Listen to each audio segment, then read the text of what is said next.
Michael J. Crocodile Dundee. Never safaris. I would say that he keeps the charm of Crocodile Dundee, although it's a completely different character.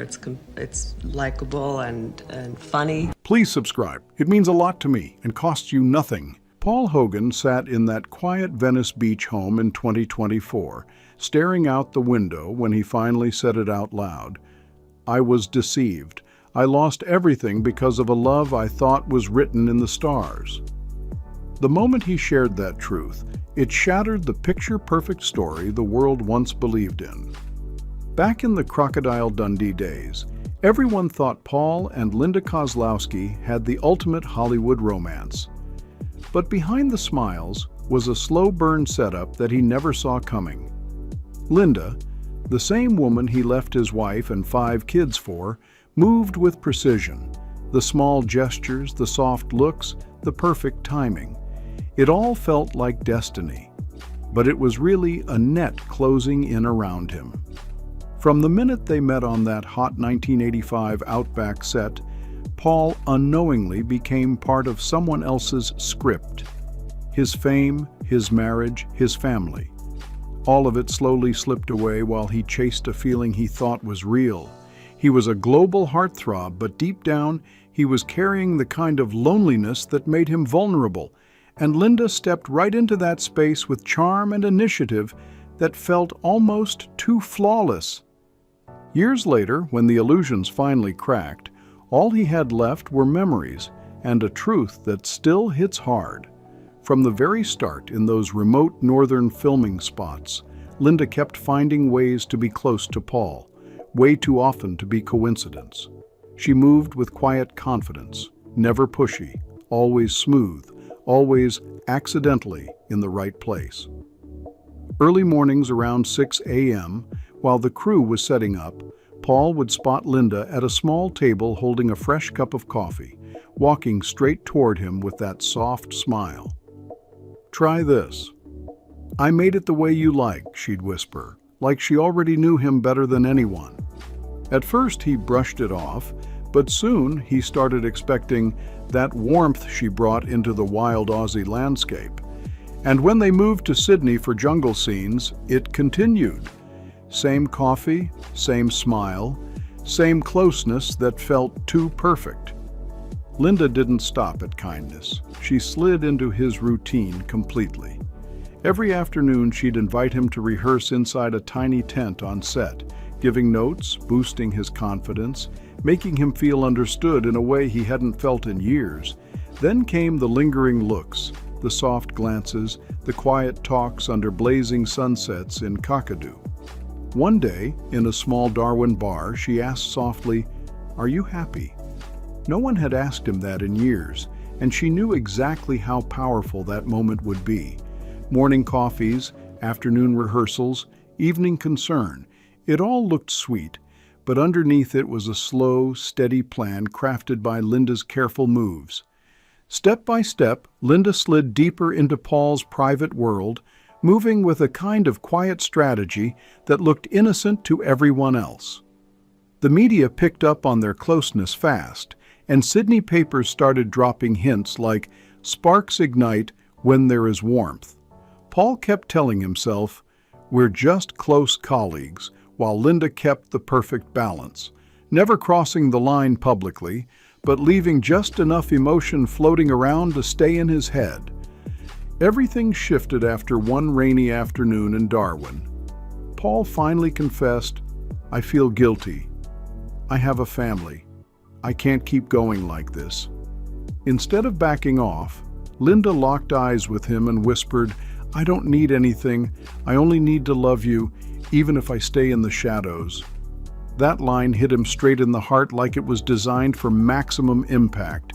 From then on, whenever she felt stressed, she'd show her softer side, the tears, the trembling voice, the stories about being judged, being watched, being labeled a home wrecker. Each moment made Paul feel protective, responsible, almost obligated to stand by her. What looked like romance from the outside was, for Paul, a slow slide into emotional fog. He kept seeing Linda as this gentle, loyal soul, carrying all this pain alone, and it pulled him deeper. Late one May night in 1985, at a small riverside spot in Sydney, he even told a close friend, "Linda is like the only light in my darkness. I can't turn away anymore." So he made the choice, against warnings, against his crying wife, against the hurt in his children's eyes. He walked toward Linda, believing she was the soulmate who finally saw him. When Paul signed those divorce papers at the Sydney family court, the real trouble quietly began. His family pulled away, the public dragged his name through every tabloid, and Australia plus the US turned him into a punchline overnight.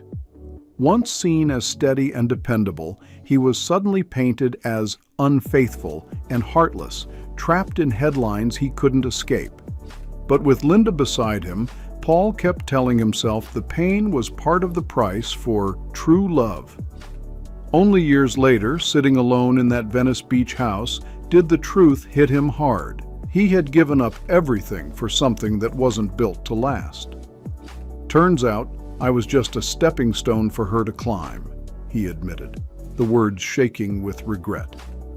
If their connection began on the Crocodile Dundee set, then life after their 1990 Beverly Hills wedding was like a train going off the rails.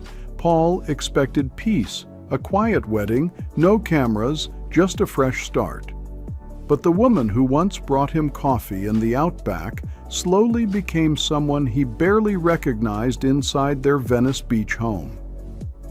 At first, she kept up the warmth, asking about his health, sharing dinners, cooking a few favorite dishes, but it faded fast. By 1991, while Crocodile Dundee still echoed through Hollywood, Linda's schedule suddenly grew packed. She slipped out before sunrise, returned late, sometimes not until 2 or 3 a.m., leaving Paul sitting alone in the dark, waiting for footsteps that never came.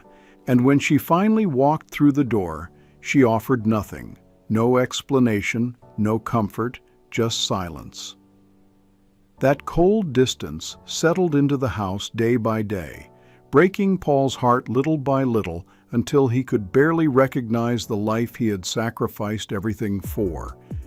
Shared meals slowly disappeared, and the warmth in their home faded until all that was left were cold, polite exchanges. Linda started vanishing for days at a time, work, auditions, events, but Paul knew the real truth was the growing emptiness between them. In early 90s, Hollywood, she chased every connection she could, introducing herself as Paul Hogan's wife to open doors, but every role slipped into the shadows.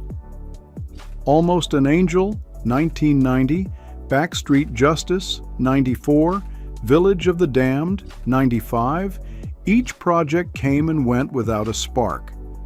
Every time a film failed, she returned home more frustrated, more distant, bringing a storm with her. Hollywood buzz never slept either. Variety once wrote, "Linda Kozlowski, a woman who can only shine when standing next to Paul Hogan." Tabloids cut deeper. Who is she if not Sue Charlton? Those headlines dug into Linda's pride and sliced into Paul's too. He even overheard her phone calls filled with complaints, blaming him for not boosting her career or unlocking Hollywood for her. The home he once dreamed would be peaceful turned into a silent battleground. His children from his first marriage kept their guard up, refusing to accept Linda. Family gatherings were tense, even painful. One child told him straight, "You abandoned us for a woman we barely know." Paul tried to fix things, but the distance only widened, especially since Linda showed zero interest in building any bridge with them. Rumors flew across Australia and eventually into Hollywood. Paul Hogan has forgotten his role as a father because of Linda. Newspapers painted her as the outsider who broke the family apart, and Paul read every word in silence, smoking alone on his Venice Beach balcony. The breaking point came when he realized the house he once filled with hope was now just walls and echoes. Alone, he stared at old wedding photos, replayed old videos, and sat in the quiet with one question haunting him every night. How did everything end up like this? Paul spent years asking himself, did I love the wrong person, or was she just better at acting than anyone ever realized? With time, the truth stung deeper. Linda never hid her ambition. She wanted fame, her own spotlight, her own legacy, even though her only major hit remained that first role. Slowly, Paul saw that the love he thought was destiny had been a game, and he was the piece that kept losing. He lost his family, the bond with his children, and pieces of his dignity. What Linda left behind was a long stretch of cold years and a house filled with silence. The love I thought was heaven-sent turned out to be a deception, he admitted, realizing his emotions, his career, and his life had all been wrapped in an illusion. Their Venice Beach home turned into a quiet prison of old memories. He once believed patience would save them, that things would return to how they were in the early days. Instead, the silence became a wall nobody could climb. The final years of their marriage felt like a sad soundtrack echoing through that house. Then came 2013. On an ordinary October afternoon, Linda filed for divorce. No tears, no big speeches, just calm, quiet packing, like she had planned it long before. Paul, now older, weaker from a muscle condition, didn't fight. He didn't demand anything. He just kept the one thing that couldn't be divided: memories, even if they hurt. After a quick hearing, Linda walked away from Hollywood without a goodbye. She sold everything, packed a few suitcases, and flew to Morocco, chasing a fresh start in real estate, rebuilding herself as an independent woman, finally stepping away from the title she once used so freely, Paul Hogan's wife. It didn't take long before Linda resurfaced, smiling wide beside a young local businessman in bright, sun-drenched photos from the Marrakesh desert. The carefree glow she showed overseas was nothing like the tired, distant woman she'd become in her final years in America. While she built a new world abroad, Paul lived quietly in that old Venice beach house, surrounded by memories that never stopped echoing. The home felt massive now, like it swallowed him whole. He rarely went out, and when someone did snap a photo, it showed a thin man with silver hair, shoulders heavy, walking slowly along the shoreline at dusk. People saw him wandering the same coastline he once shared with Linda, the same sunsets, the same sandy paths. Only now he moved through it alone, the wind brushing past him like a reminder of everything that was gone. His health declined. Muscle atrophy weakened his arms and slowed his steps, but the real damage was emotional. He refused introductions, never opened himself to new affection, never arrived anywhere with anyone except his son, Chance Hogan, the only bond left from a marriage that had fallen apart. In a rare 2016 interview, Paul admitted softly, "I once had everything: fame, money, family, and a woman I loved. But in the end, I lost the most important thing." Friends said he still sat on that second-floor balcony every morning, staring at the waves like he was searching for something or someone. Sometimes people spotted him tearing old letters, sometimes smiling faintly at old photos. Moments turned into memories he couldn't let go of. Since Linda walked away, Paul never opened his heart again. He chose a quiet life with no noise, no romance, no new beginnings, just the sea breeze and the soft creak of that aging house. The man who once made millions laugh was now a calm shadow with a wound he carried every day. Maybe the real price of blind love isn't losing the person you cared for. It's losing yourself, losing your faith, and waking up to a life where no one waits for you. Paul once said, "I loved a dream, and when I woke up, all I had left was loneliness." And now, as the silver waves hit the beach at dusk, he sits by the window in silence, wondering who the real victim was in this story. Is it me, Linda, or just the shadow of a Hollywood dream too perfect to survive? That question stayed locked in Paul's mind for years. He replayed memories of Linda with a blend of confusion and regret, realizing the love he once treated like a miracle was really just an illusion he couldn't untangle from the movie that brought them together. People whispered that Linda wanted fame, attention, a doorway into Hollywood. But there's another angle. Maybe Paul never loved the real Linda at all. Maybe he fell for Sue Charlton, the graceful, clever character from Crocodile Dundee, the version of her shaped by scripts, rehearsals, coffee cups, and long glances under the blazing outback sun. He mistook a role for a soulmate, mistook a feeling for something everlasting. Linda wasn't the cold, plodding figure the tabloids painted her as. She was a young woman thrown into a vicious film industry, fighting insecurity and chasing recognition. In Paul, she found warmth and safety she'd never had, and Paul, already weighed down by age and loneliness, found sweetness and energy he'd been missing. Two vulnerable people collided, and love got mixed with illusion until neither could separate reality from fantasy. When everything finally fell apart, Linda didn't cling to chaos. She didn't run to the press or seek sympathy. Instead, she left Hollywood behind and rebuilt herself in Morocco, stepping into real estate with a calm confidence. Photos from Africa showed a woman smiling wide, eyes finally free. Maybe that was the real Linda all along. Meanwhile, Paul took the opposite road. He stayed locked in memories, drifting through old film scenes like they were pieces of his soul.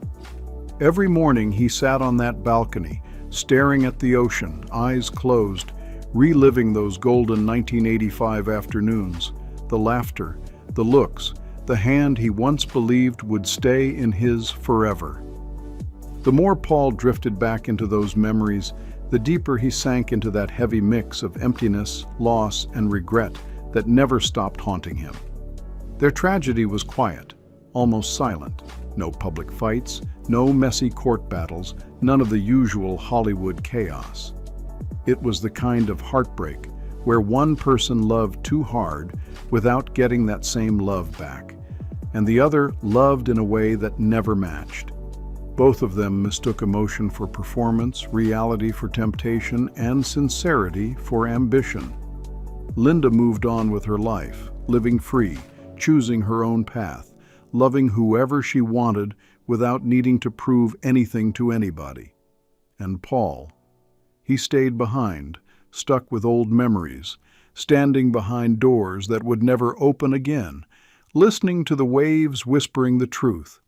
Some wounds never heal, and some lessons hit too late in life. There was one cold, rainy night in Los Angeles when a reporter asked him about it all. Paul looked into the camera, eyes full of pain, and said, "I don't blame her. I only blame myself for mistaking love for illusion." The room went silent. That one line felt like the final stamp on every hope, regret, and heartbreak he carried. Looking back, the scariest part isn't even the broken marriage. It's the late awakening of a man who traded his whole world for a love that never truly existed. Some dreams look so beautiful that we risk everything chasing them. But when the dream fades, all that's left is loneliness and a darkness that feels endless. Paul Hogan, a legend of his time, ended up facing the hardest person to confront, himself, his memories, his unanswered questions. So, what do you think about the tragedy of Paul Hogan and Linda Kozlowski? Is love ever enough to keep someone forever? Or are we all just dreamers, lost in the very stories we write for ourselves? If this story hit you or made you think, please like the video, share it, subscribe to the Golden Scope channel, and drop your thoughts in the comments. We've got plenty more stories that dig into the real emotions behind Hollywood's bright lights. Don't miss out. Hit the bell icon so you're always updated.